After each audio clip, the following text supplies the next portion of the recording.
to A Scrap Life, a podcast solely focused on the hustlers, grinders, operators, and business owners who live and breathe the scrap metal industry every day. We are the original recyclers. No suits required, just guts and hard work. Here is your host, Brett Ekart. I'm pretty excited about this podcast. It took a little convincing on my part to get my mom to sit down with my dad and I, but I finally got it done. A couple of bottles of Idaho wine and some plastic wine glasses got the juices flowing, and eventually we were able to dig into our family scrap business history. I hope you enjoyed as much as I did, and I encourage everyone to sit down with their parents sometime and pick their brains about their family history. Enjoy. All right, everybody. Sitting here with my parents. I didn't sleep that well last night because I think I was kind of nervous for this podcast. Nervous because I want it to come out good, but nervous because I've done a few podcasts, but I've never interviewed the two of you. So a couple years ago, Jay interviewed you, and you kind of sat down at our conference table and gave your 2 cents on the business and kind of some thoughts on how it was going and kind of how it came to be. But you did a pretty good job of dragging out information. Yeah, Jay's good. Jay's really good. Jay's good at a lot of stuff. But anyways, so I'm sitting here with Rod and Debbie Ekart, my mom and my dad, and because this is a Scrap Life podcast, the goal is just to talk to people that were in the scrap business. Scrap businesses either change their life or they're in a family business or anything like that. So as comfortable as I am sometimes sitting here just BSing with you guys when the cameras aren't on, I'm going to do my best to keep it relaxed and just kind of talk about our family, how we got into the scrap business, and just kind of some history of what you guys remember, and kind of go from there. So we've got a couple Idaho wines. Everybody here is from Idaho. You guys are born and raised in Caldwell, Idaho. I was born and raised in Caldwell, Idaho. So I figured what better, if you're going to have a drink, might as well have something made here in Idaho. Caldwell, Idaho, Hell's Canyon. There you go. So why don't you start with the background of Grandpa and just kind of give everybody an idea of how, Grandpa your dad got into the scrap business and the history behind the formation of United Metals.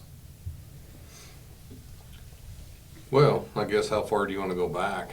Like the very, very beginning, right? Yeah. Yeah.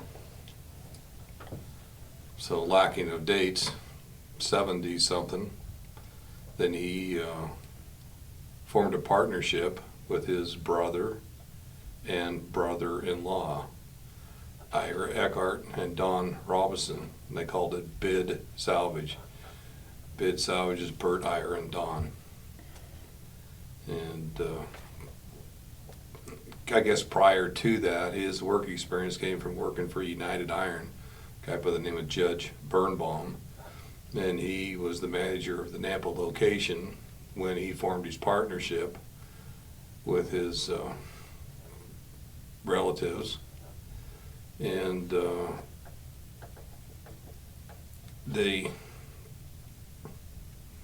I think doing that, he knew that he was going to take over United Iron.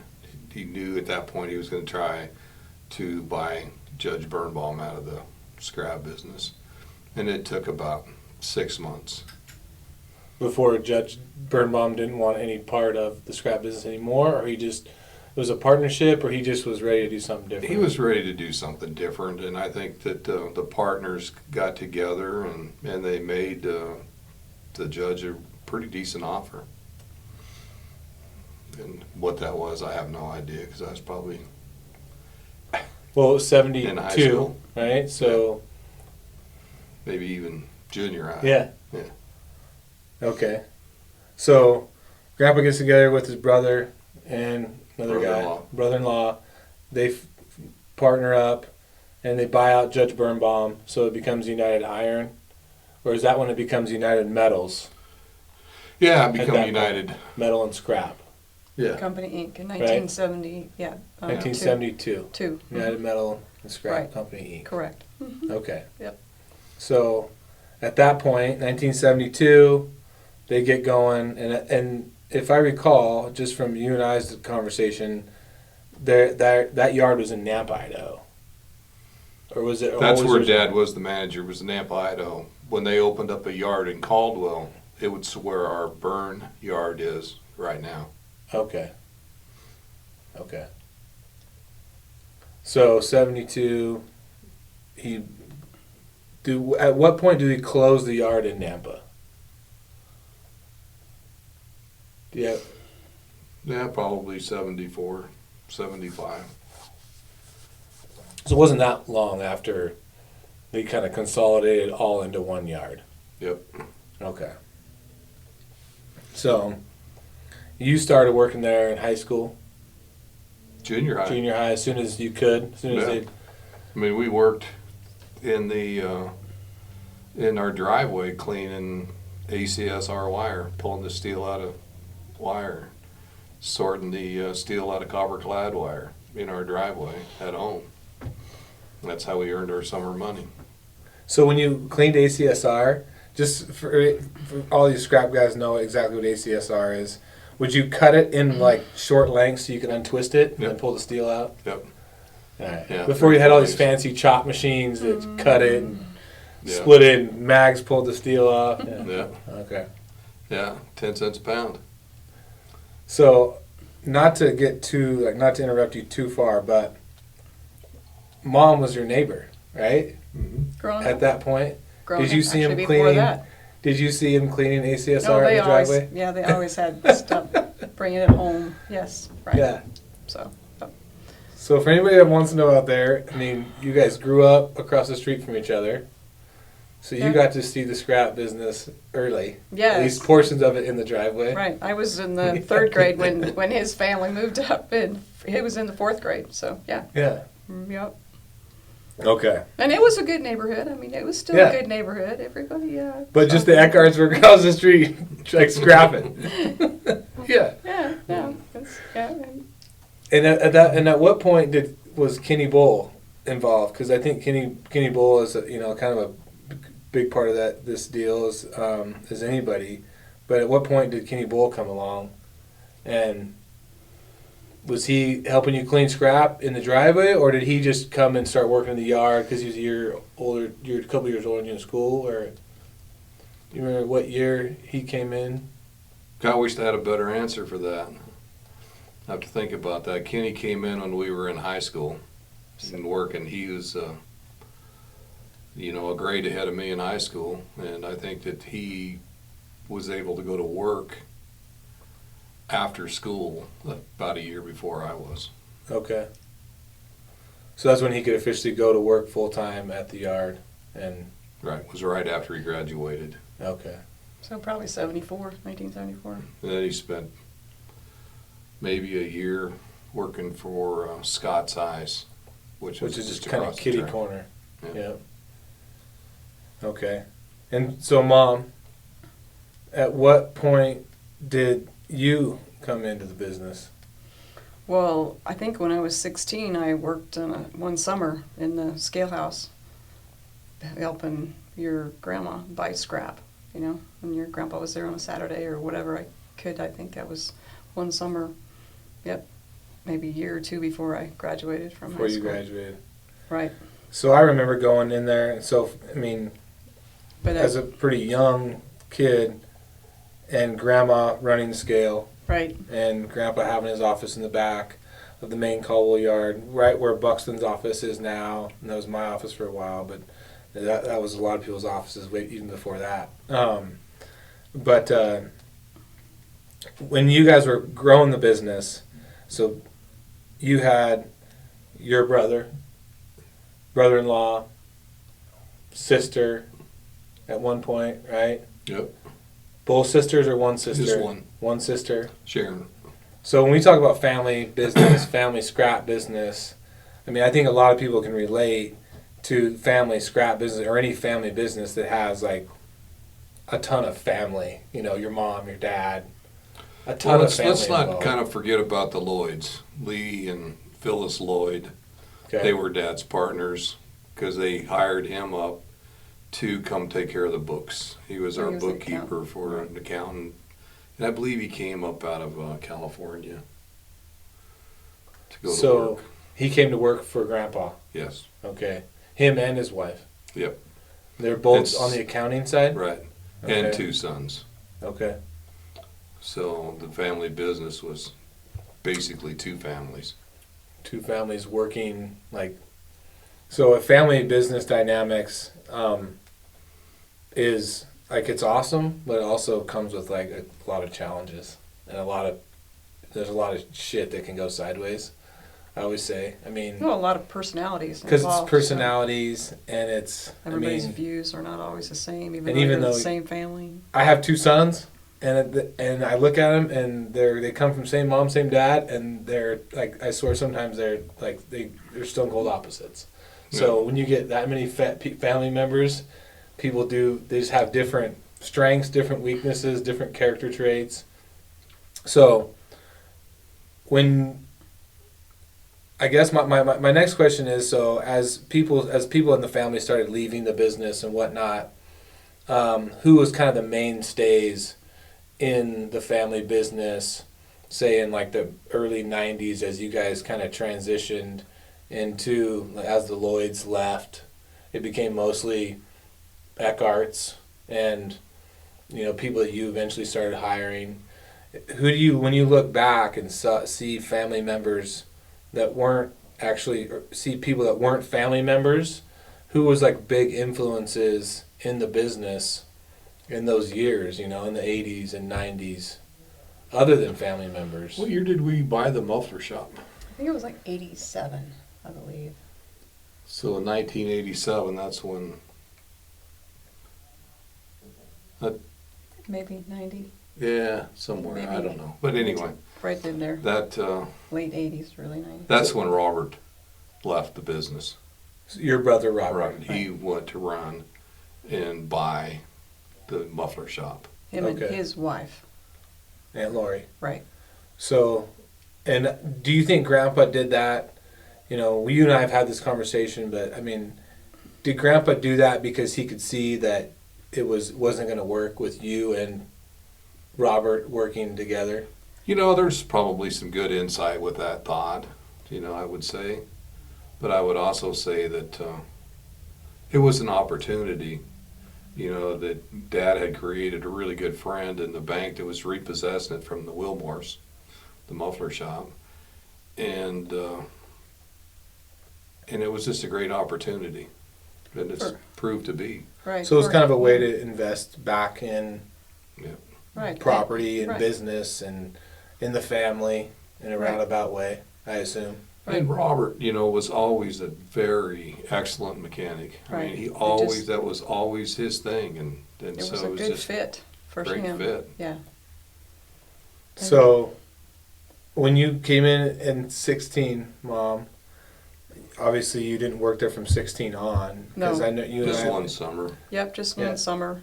Then finished high school, and I worked at J.C. Penney's for 5 years. And also full time. Yes, because we got married right after I graduated, and so then I worked there full time. Then I also went in and got accounting degree while I was working, and then quit J.C. Penney's and went to work for United in 1982. So from 18 to 22, 23, what'd you do at JCPenney? I worked in the stockroom, so I checked in merchandise, checked orders, did bookwork on the backside of the retail.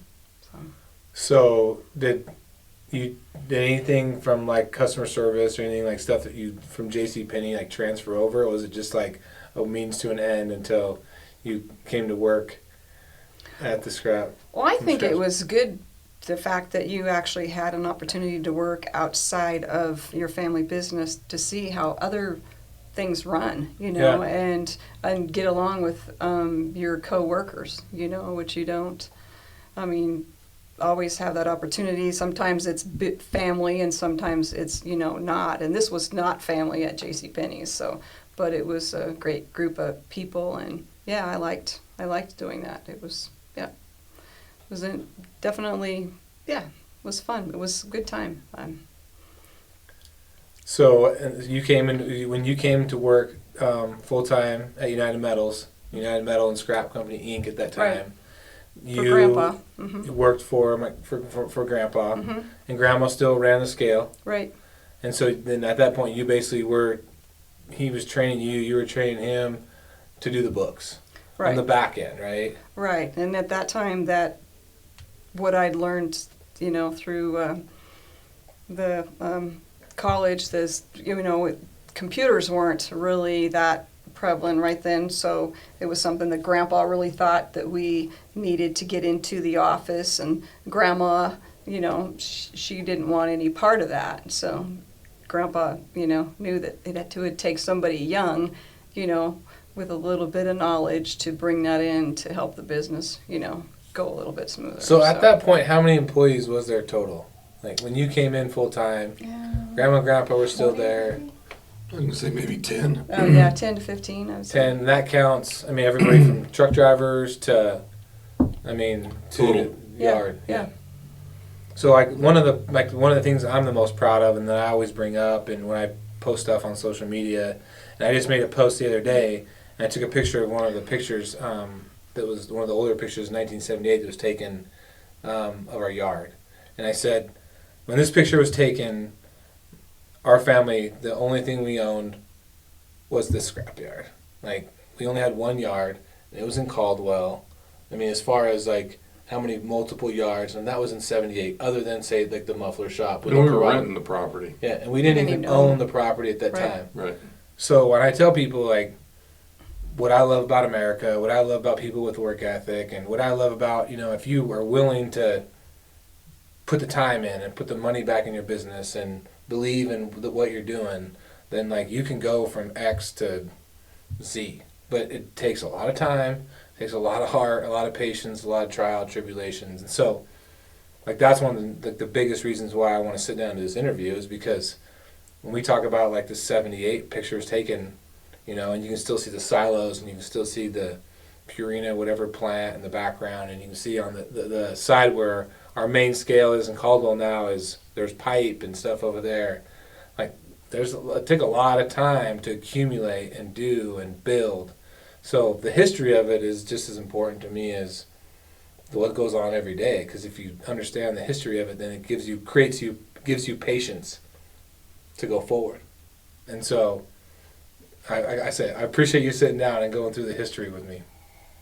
So now we're in the 80s. You're full time. We got 10 to 15 employees, depending on probably how the market is or isn't, right? Sure, right, yeah. And the next step for you guys to grow the business at this point, and I don't want to pass over United Hauling and kind of how that came to be. So I'll kind of want to back up just a hair. So let's kind of discuss how United Hauling, which is a major part of our business now, how did United Hauling come into the fold, which is our trucking company? So we were using May Trucking and Shoemaker Trucking and our own trucks to haul scrap to Portland. It's not like we had a lot of scrap, because 500 tons in a month for us was a lot of scrap. Yeah. That was a good month. But we still needed some outside help. And that's who we chose. Her dad, they were the only ones available. But they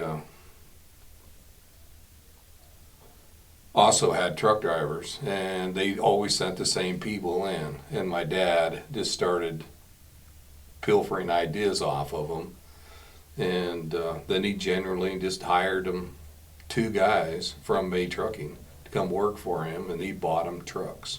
He bought them 2 1979 Kenworths, and we ended up with a 3rd one, because if you're going to make it grow, you may as well go big, right? And that it was a big step. But then so we ended up hiring another driver, and my brother-in-law, Ron Taylor, drove one of those trucks. And those guys would go to Portland, load of scrap, and then they would go send in Jupit's truck stop or somewhere all day long, waiting for the phone to ring or pick a load up off the boards or, the reader boards up there. And at the end of the day, if they didn't find anything, they just jumped in the truck and drove home. Just come back, just deadhead back. Yeah. Trying to get the backhaul. Because it was just as important at that time to move the scrap as it was. But yeah. If you could add that extra money per trip, then that's how the drivers got paid. Okay. So, let's say 79, and that went to 82 with those trucks. They went from 79 to 82. So there was a period of time when you would work in the scrapyard all day, and then jump in a truck and drive. You would drive truck and haul a load to Portland. Only if I got lucky enough. Yeah. I considered it luck. That was a privilege. I mean, I wanted to drive trucks so bad that whatever it took to get in there and do it. And I had to wait for somebody to call in sick or not going to be a no-show, and then I just jump in their truck and take it. So is that do you think that's when you found your real love for trucks, or was it before that? Because when people ask me about trucks and where do what comes what makes you guys have these trucks and run these trucks this way, and every truck looks like a show truck and this and that, and I say, oh no, the trucks came from my dad. The trucking deal is 100% that came from you. Even your grandpa said that, your dad's love of trucks is, just something that it just, it's there. It's, bred in you or whatever, and that was him. That wasn't necessarily grandpa, but it was still your dad, yeah. So You give me a 1972 Mack with a 5-speed transmission and 16 years old, and I'd go to Portland. Not even think about it. Well, and I said, I've never spent time driving trucks, and so part of me, part of what I always say, the legacy that I will uphold is the trucking side, right? So, we have an awesome crew that takes care of our trucks, and great group of mechanics, and Barry Prescott. We can get into him later, but ultimately, that love of truck starts, and the trucking part of our business, really started with you pushing it.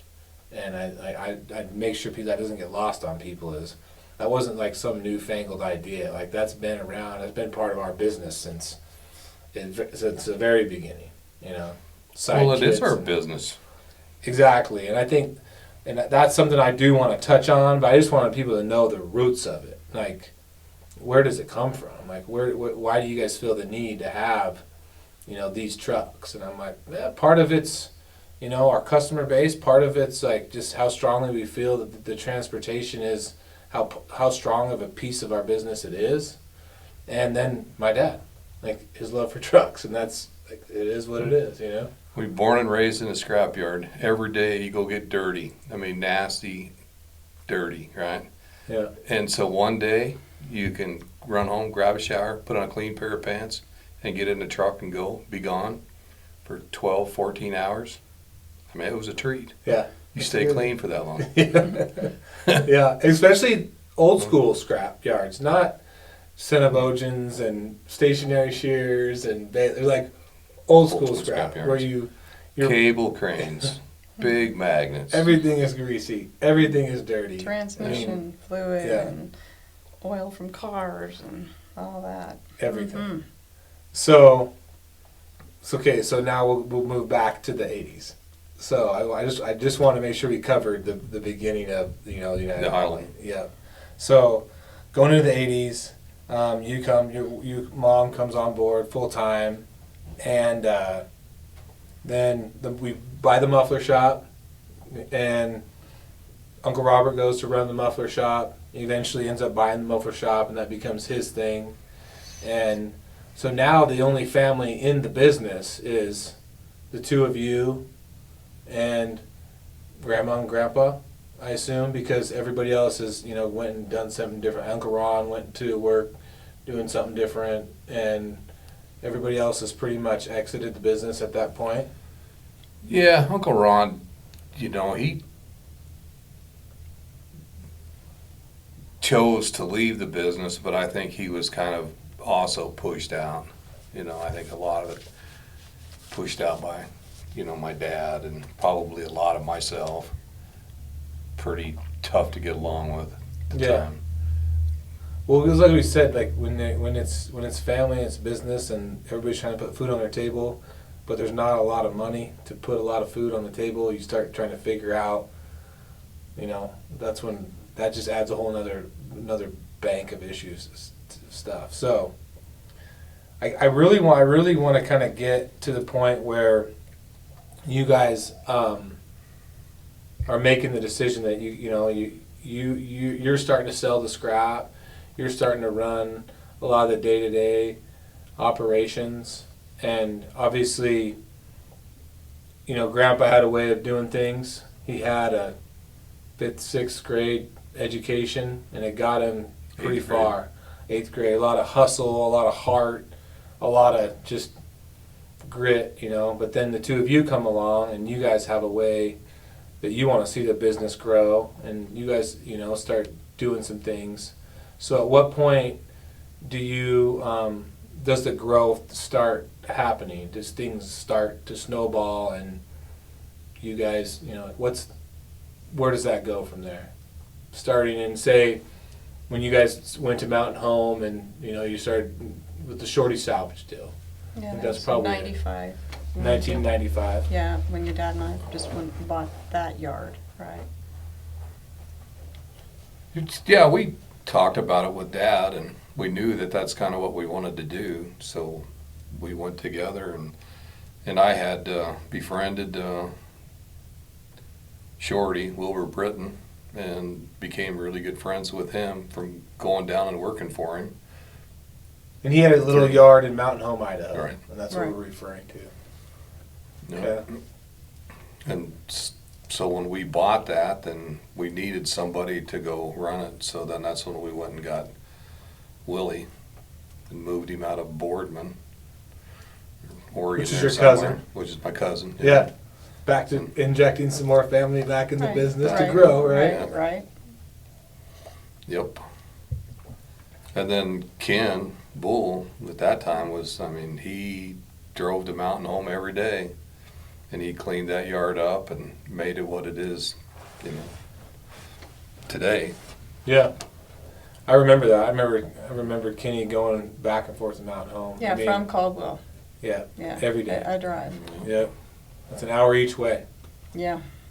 Just to get that thing going. Probably an hour and a half in today's world, huh? Yeah, with the traffic. It's coming for sure. So then, tell me, I want to move forward a couple years and tell me how does the relationship form and start with Schnitzer Steel? Because that's a pretty big pivotal point, I believe, in our company and our business and you guys. How does that transpire? How does that take place, and what is it? Well, Schnitzer Steel was looking to expand and be able to control the scrap coming to their locations, and they felt that the best way to do that was to create limited partnerships with scrap yards, and what do you call it? Joint ventures. Joint ventures, Right. So they had, people that were in the scrap that knew the scrap, and then they had, the money to put it together to be able to buy and keep that scrap to feed their shredder and, wherever they needed it at. So that just helped them create more feeder yards for their basic operation. So did you guys pursue Schnitzer, or did Schnitzer pursue you?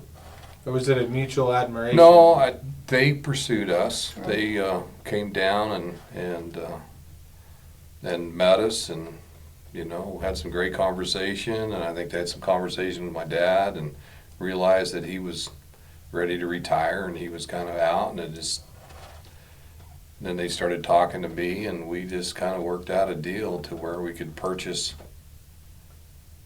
my dad's part and then purchased the shear and the property that we had rented for all those years that sat vacant for many, many years.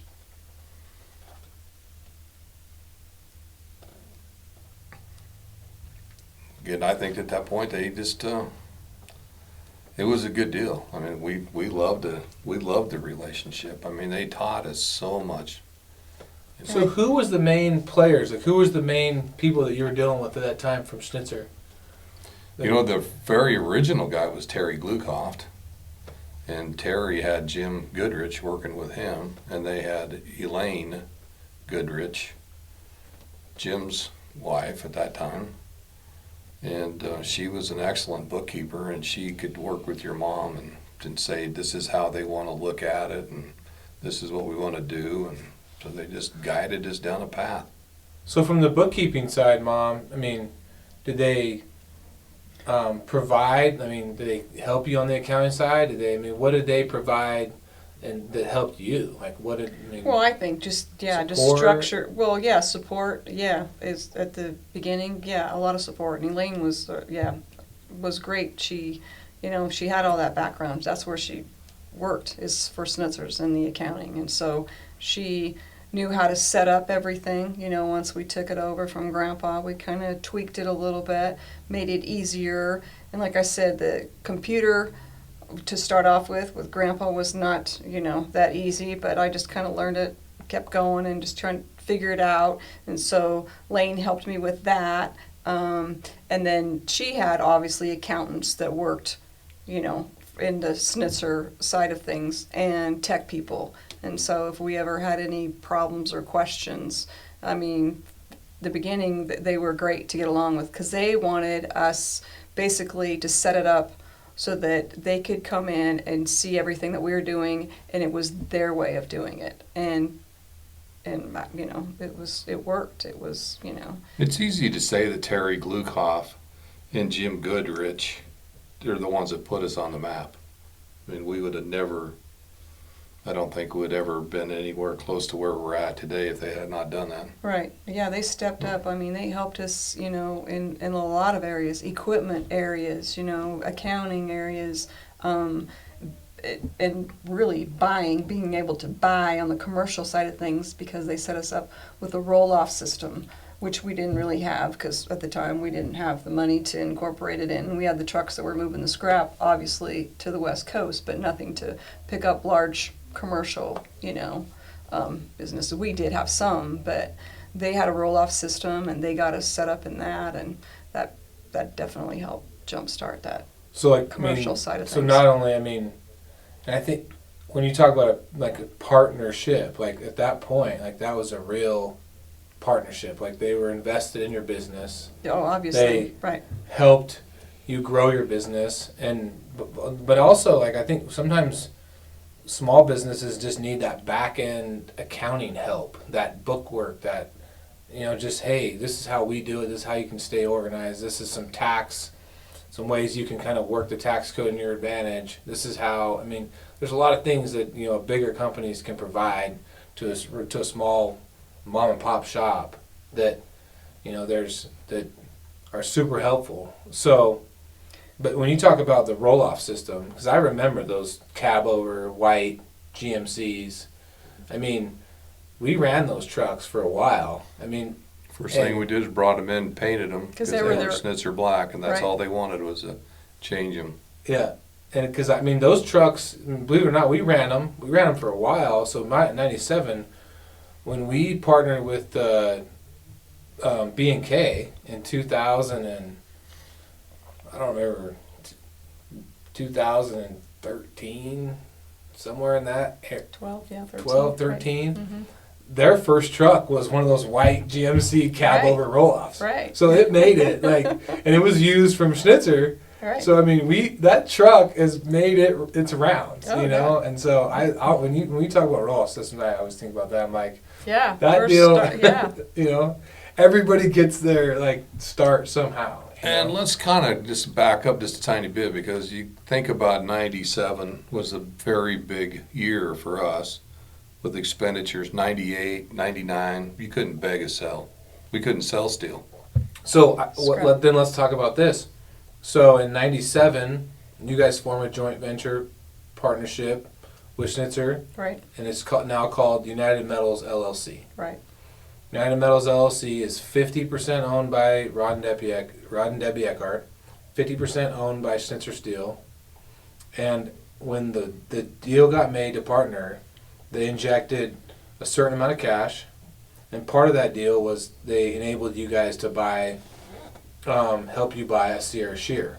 Like go to the bank or Right, and get a right. note Fund and it. fund Yep. it, Well, basically, yeah. right? And at that point, I mean, because the reason I bring that up is I was sitting here talking to John Sacco, and he was talking about Terry Glukoft, and I was like, oh, this is kind of our side of the story. You know, and Terry, this is when we partnered, you know, our first big piece of equipment was Yeah, that yeah. 700 shear that still runs today. Yeah, yeah. And we still work it every day, that it's not down. But after 20-something years, we feel it's been pretty good to us. So when you talk about, like, spending a lot of money, buying out your parents, now you're on the hook for a big piece of equipment, which is probably the most money you ever spent on one piece of equipment ever. Yeah. Times whatever, times multiple, right? Because, you know, I think at that time, what's a Sierra shear cost in '97? $730,000. 700 grand. Plus we Plus did foundation. plus yard work. So Schnitzers come in and they have, you know, being our partner, they have environmental policies that they injected, you know, into the partnership as well. And part of that was to cap the yard when the shear was in, and not to mention, you know, your safety system or you know, all that. So put it in place, your safety plan and all that. So that was part of that too. So with that shear, we also had to spend the money to, you know, cap the yard and, you know, do a lot of, Which is 3 acres, 4 acres, 3 acres, that yard? 3.5. Yeah. 3.5 of asphalt and concrete. yeah, right, Which, as anybody knows, not cheap. right. Yeah. So Yeah. now you're on the hook. 97, scrap market's pretty decent. 98. 98 comes, and Just it's shit, right? oh, I mean, it's terrible. 98 comes, we get a shear delivered. We start putting it together. And, yeah. The whole time we're putting it together, the price of scrap is just tumbling. yeah. And then there's a bottom, and we found it, and it stayed there. 98 until so in 98 I'm a sophomore, or I'm sorry, I'm a junior going into my senior year in 99, and you know, and I don't, and people ask me like, what do you think about the Schnitzer, you know, buying 50% of of United Metals, and what do you think about, and I was like, you know, at that point I didn't know all the back end of our business. I knew the scrapyard where I was born and raised and hung out and worked and, you know, got paid whatever, you know, at the time, probably more than I was worth. But Yeah, you ate a lot. yeah, ate a lot and screwed around a lot. And but that's just, it was growing. I was growing up in scrapyard. I loved it. But so I had no real recollection of the price of scrap or any of that going on when I'm 17 Right. years old. Like I did 16 going on 17. This isn't even, you know, crossed my mind. But Or 20. yeah. So at that point, you know, you guys are, and I love this part of the story just because of the fact that we've went through a couple like shitty markets here recently, like, you know, the 2009, the 2000, you know, 13, 14, the 2020 lately. Like we've went through a few of them. 2016 was bad, but I always tell people, I'm like, my parents partnered with somebody, borrowed a ton of money, and then saw the worst scrap market that they've ever Terrible. seen. Yeah. Right? Yeah. I go, so they figured out a way and they made it work. So if you're telling me like this is as bad as it is, like, and it seems bad, and everybody's like, this is the worst, it's worse. I'm like, I'm gonna find a way to make it work, you know, and that's mostly because I know of the conversations that we've had. Like they're like, you guys are like, dude, it's we've seen it this bad.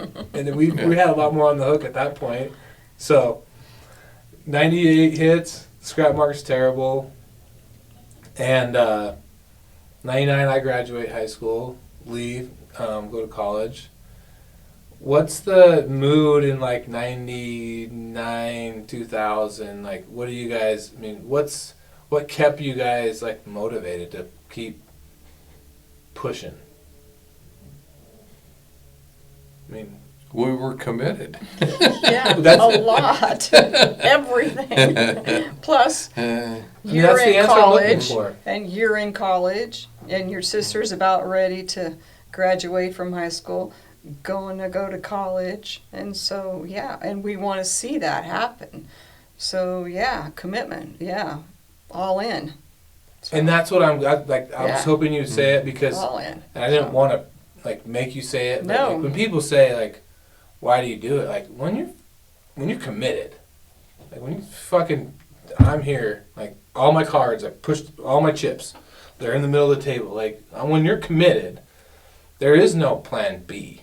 Like it's plan A or bust. Like there's no plan B, plan C.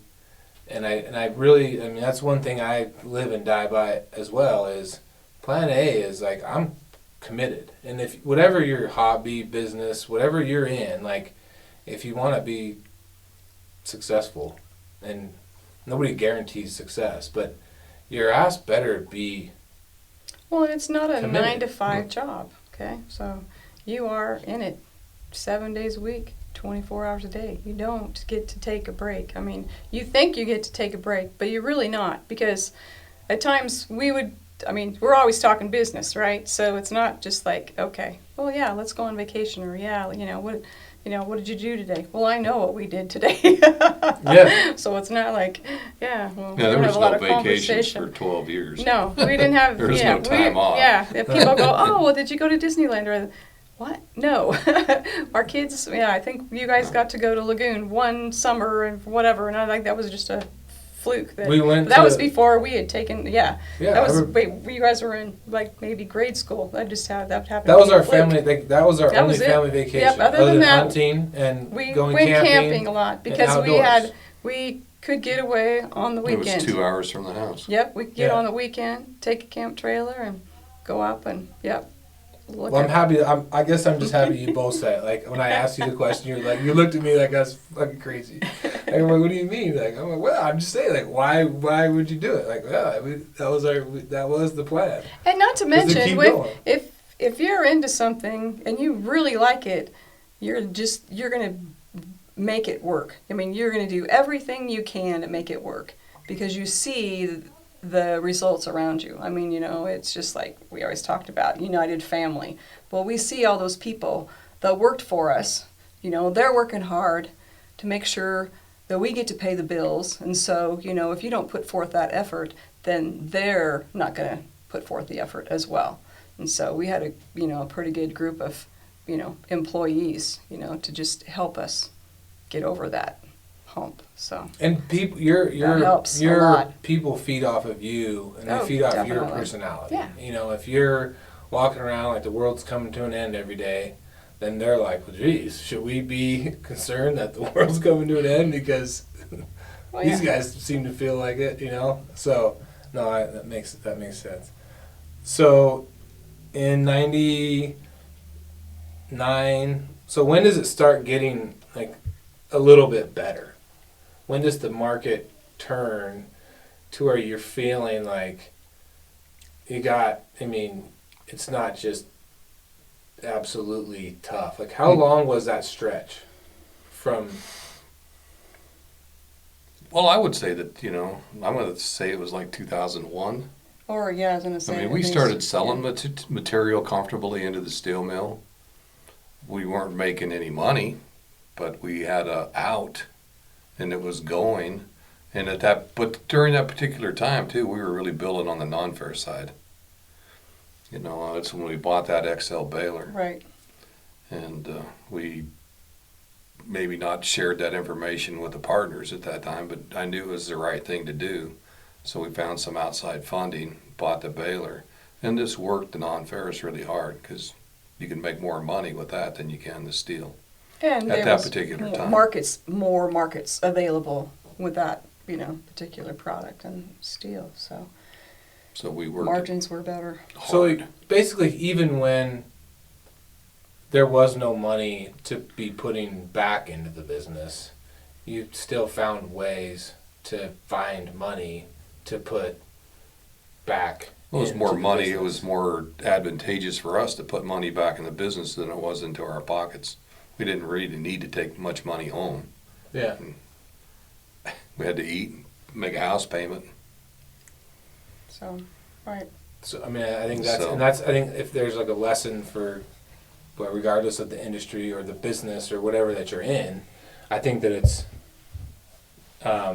I think that if you put money back into your business, even if you're borrowing money to put back into your business, you're still growing your business, and you're still at that point you're still betting on yourself. Which, if I'm going to bet on anybody, I'm going to bet on Well, myself. Absolutely. That's why we didn't have any investments outside of our business. Yeah, exactly. Invested everything we had back into it. So,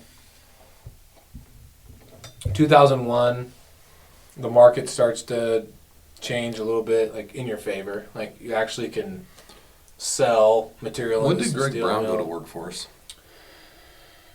I think sometime around 2000, 2001, because I mean, somewhere in that range. Because I remember him when I came back from college. I'd come down on breaks and stuff, and that'd have to be like 2000, 2001 is probably when he came Yeah, I was in. in sale 102. Had to be Yeah. right in there. So I know that's And when he went to call on customers, he had no money to offer them. He offered them a bin and offered them, service.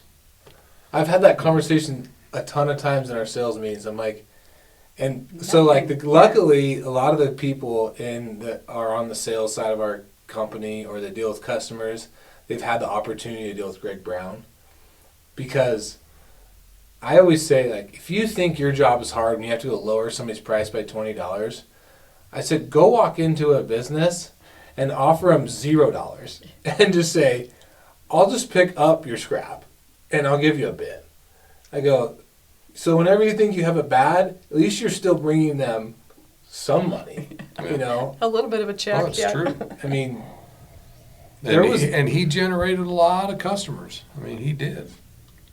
And when we started paying our customers, then it was real easy to keep them. And Greg did a great job of managing that part of it. Oh yes. Yeah. Yeah. He was. Yep. I mean, I owe a lot of what I do even today to a lot of Greg Brown.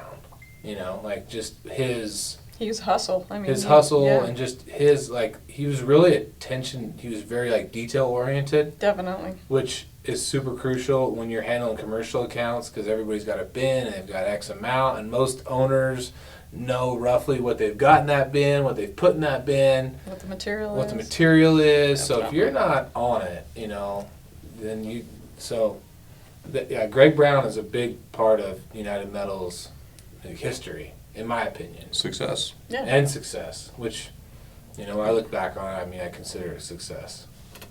So 2001, when the markets started going, like, let's say 2002, so I came into work in 2004, full-time, June of 2004, roughly, maybe end of June. But at that point,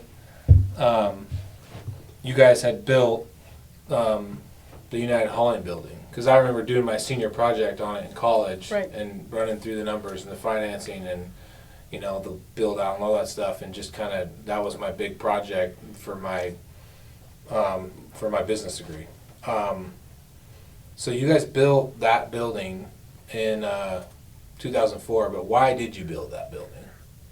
What was the reasoning behind it on the truck side? Because I remember, at one point there was, 5 people stuffed into Grandpa's old office, and Mom's back there, and you had Jen Winbegler, working the scale, and because you guys had started a truck brokerage. Yep. So, you want to go into that just a hair? Well, then we expanded the truck brokerage from there into where the recycling center is at. And then we grew it out of that building. And that's when we were growing out of that building, is when I decided we needed the other building.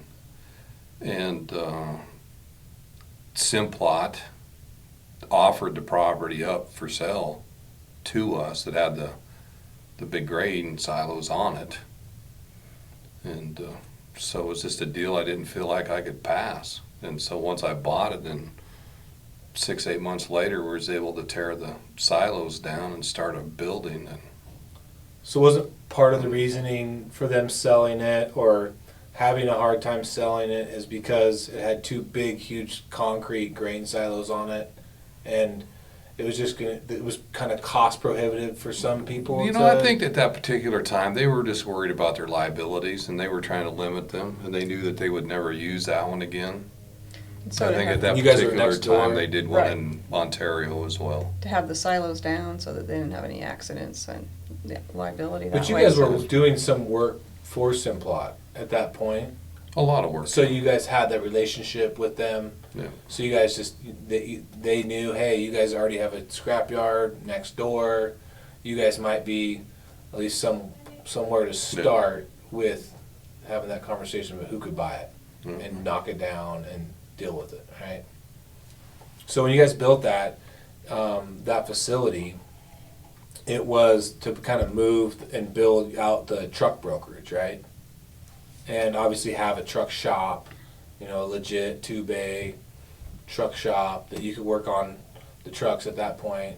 How many trucks, how many semi trucks were in the fleet at that time, local and over the road? Probably 9. I was going to say 8 or 9. 8 or 9. Yeah. Yeah, so Right. counting our roll-off trucks, bin truck. No. No, just the long haul, Okay. right? Because I think we had, 3, Well, we Roll didn't trucks. merge the two businesses together until later. right? Okay. Snitzer's didn't want nothing to do with United Hauling. And so we always just kept that as a whole other entity. So, what year? And I've had this conversation before with various people, but when you guys partnered with Schnitzer in 1997, they weren't a publicly traded company. No. Right. They're They a were privately not. held company. Right. So when you guys developed this relationship and everything else, like you weren't planning on being partnered with a publicly traded company trade on the NASDAQ. I mean, I would, and I don't know that would have made a lot of stuff different, but I know it made them, when you're privately held, they were a lot more flexible and they could do a lot. Well, that's why they could do They the could do deal deals that they did. right? Exactly, the Because you joint weren't the venture. only partner they took on at Right. that time. Not the only joint venture. Yes. They right. made a fair A few amount. more acquisitions. Yeah. Sure. Yeah, they had several. Yep. Yeah. So, And they made several later as well. So Yeah. They kept doing it. yeah, going into I remember going into 04 to 7, 8. I mean, they've been doubled the size of their business, almost what felt like overnight there for a while. Right. They were. When it started to really heat up, the scrap market started to really get good. Yeah, 07, 08, they were. Yeah, they were really in acquisition mode from 04 to 08. They really got after it. So, do you remember what year they went? They became a publicly traded company. And did it? I guess did it ever affect Don't. you guys when they became a publicly traded company? It Did took affect, years. It really did. It took years for it to. So you didn't feel the initial. No. Well, because the same players were still there. They weren't. Yeah. So They when did you guys their- start change their feeling personnel. the effect of the partnership? Like the dynamics had changed as far as now, even from a tax and accounting standpoint, because you're dealing with somebody who is very, public shareholder driven and versus, like a small business mentality where depreciation isn't a bad thing and not making a ton of money on the bottom line isn't a bad thing. When did you guys start feeling that change in the relationship? When they thought they could do a better job of running our business than they could, or we could. They felt that they were, better at everything, and Was they that like had a no idea regime? they had no Was it because No it was a clue. regime change? I mean, Yeah. as far Yes, yeah. right. Personnel, yes, definitely Yeah, changed. personnel. Yep. They got Yeah. rid of all the, People that all the good scrap guys, and they replaced them with bean counters. Yeah. Which makes sense. Like that's kind of what I was kind of trying to figure out when that. and I when would you say it's felt that. probably '08. I'm going to say right in there. Just because of when we started, '08 was a good year for us, and so we were purchasing property, Mhm. reinvesting in other properties, and I think right in there, '08, '09 maybe is when they're But that's when the '09 is when the market got real tough. right. Because you went from But I think they're $500, publicly $600, traded was right iron. in that area somewhere. okay. So Yeah, I think they became 08. publicly traded earlier than that. But I don't. 07 But or I 08 don't. somewhere in there, but But I remember it. But I remember that being like a big dynamic, like a big shift. So when I came to work in 2004 full time, I remember like at '05, we bought our first pipe yard over there on the airport, like '05, '06, somewhere in that range, if I recall. This is when we started building out the pipe side of our business, which doesn't get a lot of love. That we don't vocalize it a lot, but it's a big piece of our business right now, as we've grown it over the years. But when we went into '07, '06, we purchased the Gooding facility, Gooding, Idaho. right. So I think that was our third yard. So at that point we had Mountain Home and Caldwell and Gooding, Idaho. Right. And I remember the scrap pricing starting to go up and and feeling like, '04 to '06, '07 was a good run. Especially then you go into '08, and I remember Dad saying to me, like, this shit don't last forever. Like, what you're in the middle of is it's like almost unprecedented. Like, Oh, yeah. I've never been in the middle of it, and so enjoy it while you can. And then the next year it was better, and then the next year it was better. Like, and I remember being like, this business is pretty easy. Like, it's not that difficult. Yeah. Right? And then, so then '08, I got married in '08, and I remember, this is why it's so easy to remember, for me to remember when the scrap market took a shit. Like, I can remember, because I remember I got married in July, August was great, September it started to get soft, and then October was terrible. I remember being like, from $700 iron to $100 iron, being like, what the hell happened? And why So- do we have so much inventory? Yeah, which we did good. Our company, one of the things I always say that saved our bacon a lot, and that was we had shipped aggressively. And this goes all the way back to having your own trucking company. Is we had the ability, even though we had a ridiculous amount of iron moved that year, that '08, because of us having our own trucks and truck availability being very tight, especially people that wanted to haul scrap at that point. And we were loading 20-something rail cars a month. We were ordering 30 just to get 18 to 20. But our ability to move scrap with trucks was such a huge advantage for us, and still is. Like, we still use that to our advantage to move material. But I think that was the United Hauling at that point became such a big part of our business because we could move in a hurry as many tons as we could buy. Because at that point, I think you could buy about as many tons as you wanted. You could Because move. it was easy to, it was coming through the door. And where I think, and this, people say, like, well, when I talk about our growth of our business, we didn't buy any scrap yards. We didn't add any new facilities from 2006 until 2011. 12. End of 11 is when we bought this facility. Right, 11, 2012 is when So- we ended up and going. We basically took the money that we made in those really good years, and we didn't buy a bunch of BS. We didn't buy a bunch of third, fourth, fifth homes and a bunch of shit that we couldn't use. No equipment and We basically waited until we could afford a yard in Boise, Idaho. We found this piece of property, which is where we're in now in our podcast room, and we put the money we made plus some and back into the business, which I think is like the central theme of like you guys. I mean, why you have what you have and why we built what we built is because we put it right back like into what we know, right? Am I wrong? No. I mean, do you guys see it different? No, every piece of property that we've purchased has been, for the business side, whether it be the scrap or the hauling or pipe. It's never been anything but. And so you talk about the pipe, you just really touched on it just a little bit, but how many pipe yards do we have now versus when we started out with just one? And we started out with that one when we acquired the yard that we were scrapping in 1982, when Grandpa had his first open heart surgery. And so we were kind of limited to that place, a point to scramble to find some place to have the scrapyard.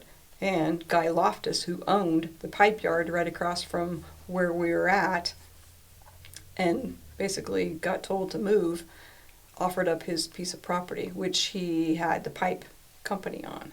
So that's how we got into the pipe business, per se, but same way we got into the muffler business. Yeah, but Dad could touch on that too a little bit. But Robert, Dad's brother, and his wife ran the pipe yard out of this Caldwell yard, scrap yard. Yeah. We sold pipe at the same time we were buying scrap. Same office, and so there was a lot of people in that office doing multiple jobs. And so I always refer back, when we did our quarterly managers meeting, a couple years ago. I always said, be greedy when everybody else is fearful, but be fearful when everybody else is being greedy. So in that run from 06 to 08, where we didn't add any scrap yards, we didn't, we added equipment. We invested back in our business. We definitely bought equipment. And a lot of that was for tax purposes, but also just to grow. We had the cash ability, and so that's what we did. But we kind of waited until everything was kind of dying down, and then not as many people were really interested in buying commercial property or at building their scrap business out. And I think that was kind of one of the first signs when everything was really getting pretty rough, that we knew someday there might be an opportunity for us to buy back the business. I mean, just because that was when Cincer was they had really invested heavily in their business in the run up, which is what publicly traded companies do. When it's hot, they buy and they build valuation, and it is what it is. But by us just kind of keeping our cards close to our vest, investing back in our business, investing back in ourselves, that's kind of what started to enable us to get to the point, where we could, have potential to be a 100% family-owned business again. So 2011, we buy this property, we build out our Boise facility, and at this point now, I'm fully integrated into the business, and we're running it, with our partner Schnitzer and going full tilt. In 2013 is when we do the Twin Falls yard, right? Somewhere in that range, I think. Right, because initially we were looking at further east. We were going to go east. Pocatello. And then the bank approached us, hey, we got this property in Twin Falls, it might be a good fit, and yada, yada, yada. And then, we go to, we buy a couple other pieces of property and move on. But I really want to get into, in 2016 is when, good husband. Yeah. In 2016 is when the market started to falter again. It got pretty shitty. 2000. But this one, where in 2000, end of 09, it went from 600 to 0 and then 100 for a while. Like that 2015-16 was like death by 1,000 cuts. Like it was like every month was 10, 5, 20, 5, down, down, down. It just felt like at some point you're like, just amputate the leg. Like let's move. And I think that was kind of when the our partnership with Schnitzer felt like there was, it had reached its climax. Like it had run its course. I will say this though, and I really want to make sure, when we had the opportunity to buy Schnitzer out, we had built a really good relationship with Mike Hirschman. We had built a really good relationship with Mike Henderson, and who is president of... Well, give it credit where credit's due. You built a relationship. I mean, I had a little bit of a relationship with Mike Hirschman, but Mike Hirschman, he was a pretty new guy for me. Yeah, I think he started with them in 9 or 10, somewhere in there. It was kind of his first years with Schnitzer when it was probably really crappy because he came from DJJ. But it was you that came along and made the relationship with Henderson and the rest of them, because you could see that my bullheaded was just going to put us into something. Yeah, and when I met, my dealings with Schnitzer, I didn't start the partnership in '97, right? I didn't. The Jim Goodriches and Terry Glukoffs and Fuads. I mean, those were your relationships, and I just piggybacked those relationships that you had made, and they got you pretty far, and you got them pretty far, and it was a really it was a good relationship. So there was like a gap in there, kind of that middle regime where they kind of were turning over, kind of MRB managers, and they were just kind of trying to find their way. And then when Kirschman came along and Henderson, kind of came along, there was a good opportunity for us to really form that relationship where they could see where they want to drive their business, and they could see where we were trying to go with our business.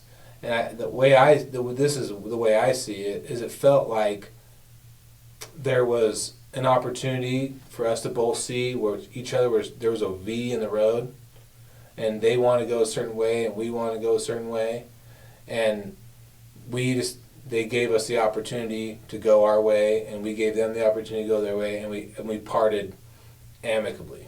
And to this day, we have a great relationship with Schnitzer, and a lot of that's because there's a lot of give and take by both sides. Like if it's a good relationship, if it's a good partnership, then there's always going to be give and take. Good. And there was a lot of years when... Yeah, and they see the potential, as far as our company goes. They see, what we did before. They see what you're doing now. And, there's some scrap people, that are still there that they appreciate that. They know, the product that they're going to get is what you tell them you're going to, get them. And so some of that goes a long way. And I think just the history, of our company, is kind of speaks for itself, whether it be with them partnered up or just on our own, yeah.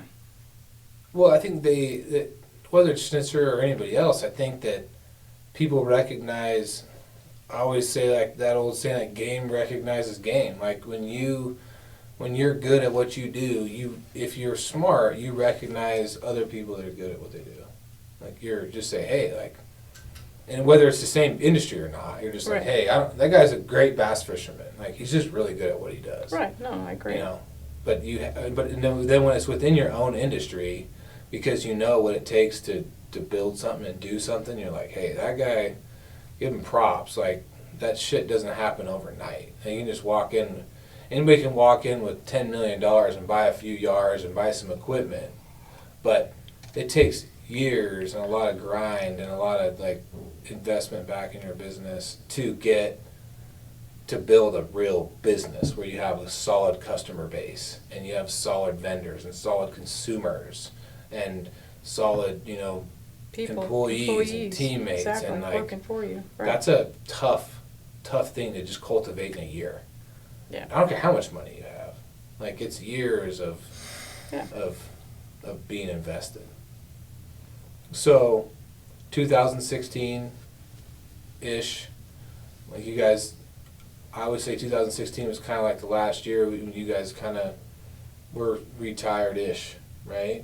And I mean, and now to this day, I still go, hey, what do you what do you think about this, or what do you think about that? And I always ask you questions, and you still keep an eye on the books, because I think you'll be 95 and still keep an eye on the books. So I don't worry about that. I mean, I always have an extra set of eyes like on the back end. Yeah, well, you got a good account now, so. Oh, I got an awesome account. Yep. Yeah, Brian. Call him is, your second wife. Yeah, he is the He guy. is. He's the dude. Yes, he is. Yeah. So, I mean, I spend more time around him than I do my wife. Yeah, that's why I said. I mean, that makes that relationship. if you guys could go Good. back, if you could go back and change anything, like do anything like a little bit different, would you? I wouldn't shut the brokerage down. The trucking brokerage. Right. Yeah. I would have took our L's. It'd be really fun to see where that would be today. Yeah.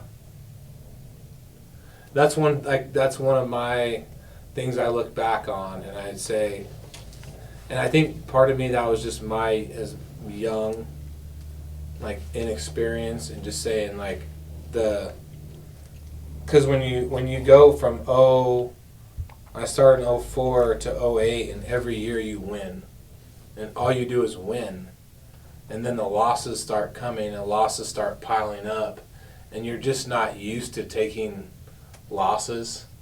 I think part of me, when I look back on it, if I could change it, I would say, yeah, I think that as long as we felt like comfortable with, the financial side of it, which I think we would have been, but when you're not used to seeing any red, you're only used to seeing green, and then you start seeing a lot of red coming down the line. That's a big learning curve, and I take that to this day. When we see a 15-16 market, and when we see a 2020 COVID market, and I feel those L's coming, I don't get, even myself, I don't get as nervous as I once used to be, because I've seen the L's. And I think that that experience that you've had previously, where you got to see the L's, and you figured out a way to weather those L's. And I think that was even for me, I didn't know what to think about them. I didn't know how to, were they ever going to end? Right. And I look back on that, and I say, yeah, that's a lot of that's on me, because I hadn't seen those kind of L's, and I didn't see them rack up that quick. You know? Respond. Yeah. Make better decisions. Yeah. And someday I toy around with the idea and about firing up the brokerage again, and especially on the flatbed side, just because I think that we do so much flatbed work. I think there's a lot of potential. How about you? Is there anything that you would change, do different? Yeah, maybe do a little bit more teaching of, my job, so I didn't take it all on, I share that knowledge with somebody that could have helped with accounting. And then you would have had a couple other, a set of eyes looking at what you're looking at, and help make the little bit maybe better decisions, whereas we just kind of took it all on ourselves, just because sometimes you don't want to share all that financial information, so that's kind of a tough call. It was even tough for me to give up what I was doing to Brian, let's say, just, and just say, okay, yeah, I trust you, but can you do it the way I did it? Do you understand, the ramifications? And, so, yeah, I think going back, we should have, got least a couple other people, involved, and yeah, That's teaching like them, the biggest- and it's a trust thing, too, because that's your livelihood, that's your family's livelihood, and do you have much trust, do you put out there for somebody else? If you don't, and so it's that's- so hard to grow your business if you can't like trust And put good people in people position to do. Yeah. And I always said that was one thing that Dad and you were able to do is you guys always had found good people that like interject into the business. Like we talk about the guys like the Ken Bowles, the Greg Browns, the Jim Windbeglers, those guys that I remember. And then sure I know there's more, but like those guys that weren't a part of our family or anything like that, but they were super good for our business because A, you could trust them. B, they were really team oriented, very driven to be successful, but they may not have been the guys that maybe wanted to own their own business per se, but they were very good at whatever they did. And I think part of Schnitzer, the partnership, what they brought to the table too was the fact that checks and balances. How do you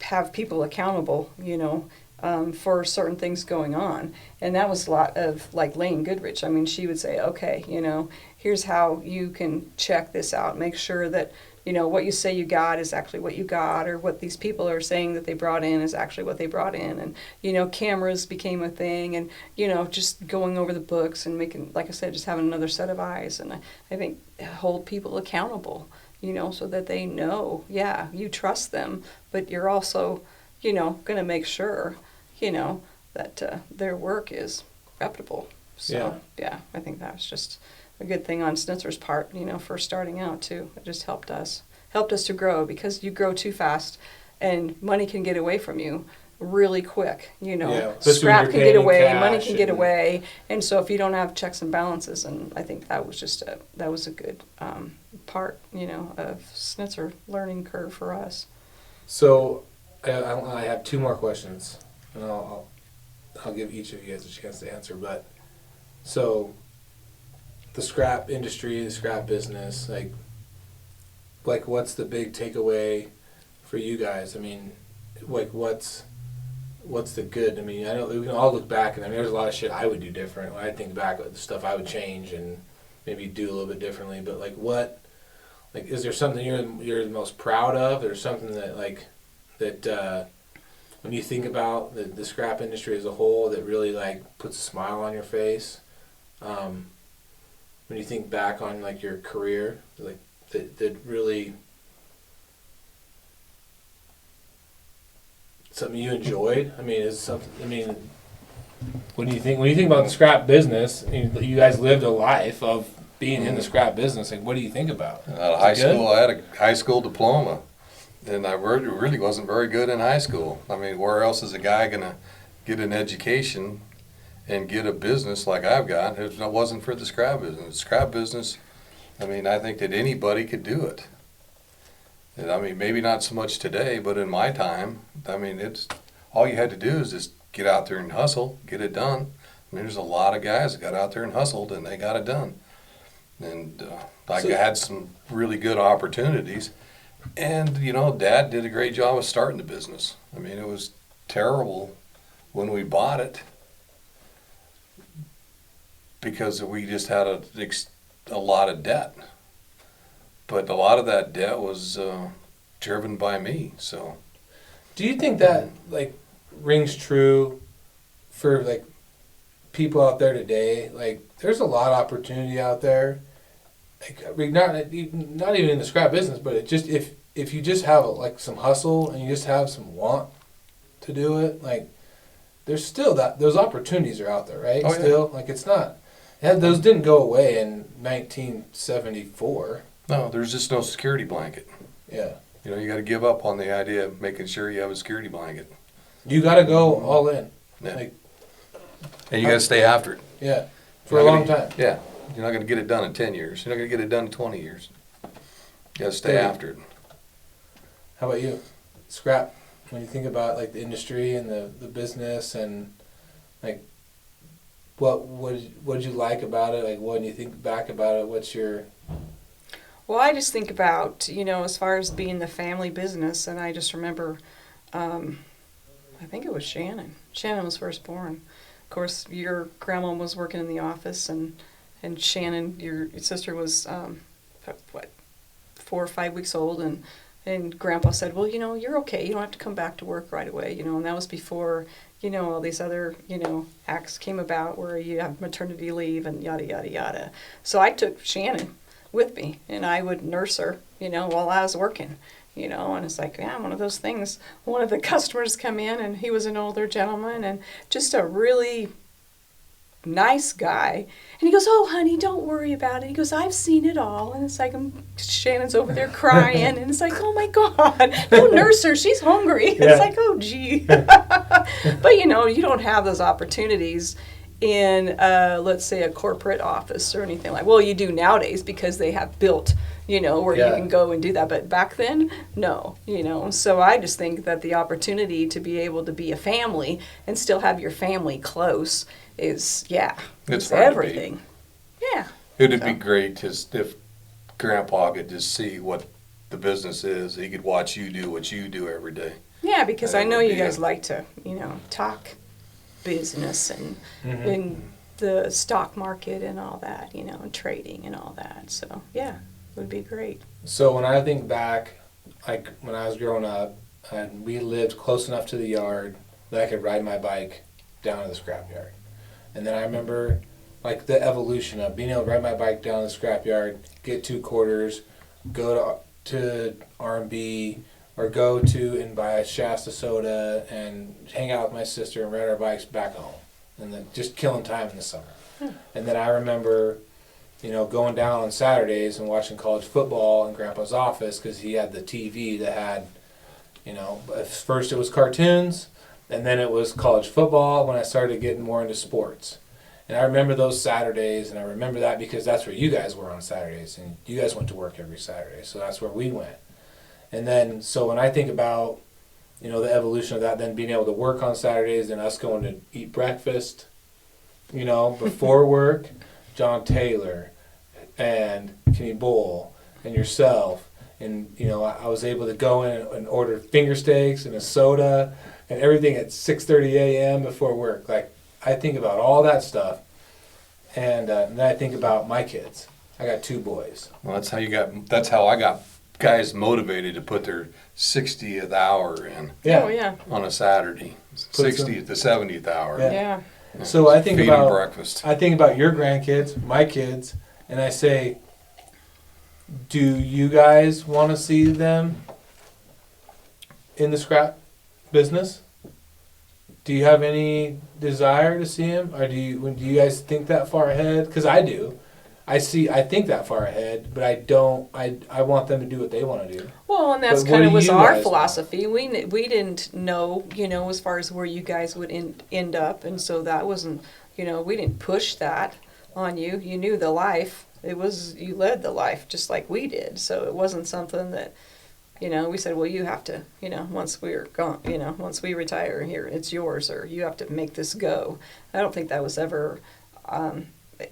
I don't think we ever did that, but it was just something that it was cool to see happen, especially when when you decided, that was something that you really, wanted to see happen.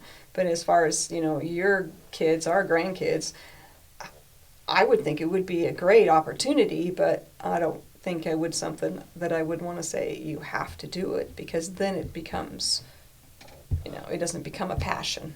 It becomes a job, and I don't think Jobs don't last. No, they don't. Passions last. Yeah, but can jobs make it. don't last. Right, you can make it. And that's. So, but I don't know. Yeah, I would like to see it happen, but yeah. How about you, Dad? I got mixed emotions about it. I mean, I really do. I'd love to see them in the scrap business. Only if that's what they wanted to do. If that's really what they wanted to do, then I'd love to see them doing it. Yeah. Yeah. I hope they have the luxury to do it. Yep. Yeah. Get to pick and choose. Yep. You had the option. Yeah, absolutely. Maya wanted to get out of school, and go to work in the office someplace and learn the scrap business, I'd like to see her have the opportunity. The opportunity's open. If Anthony's there and Yeah. Absolutely.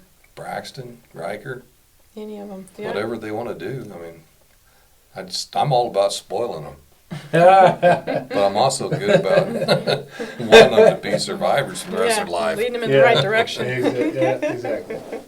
Well, I love you guys. I want to say I appreciate you. Thanks for sitting down. And I know it took some like convincing, but it's not that painful. Yeah. I mean, just kind of like trying to rehash history the best that we can all remember, because every day is a new day. And thank you Yeah, for we love getting you me too. involved and giving me a shot to do what I love to do every day. I get to sit here, do podcasts amongst other things in a day. Amongst all the rest of it. Yeah, but I love it. I wouldn't have it any other way. Love you too. Thanks You're doing to a great you. job. I got good Thank DNA. you. Yeah. From you guys, so I'm not Yeah. no complaints about me. Doing a great job. All right. Love you. Thanks. Cheers. Cheers.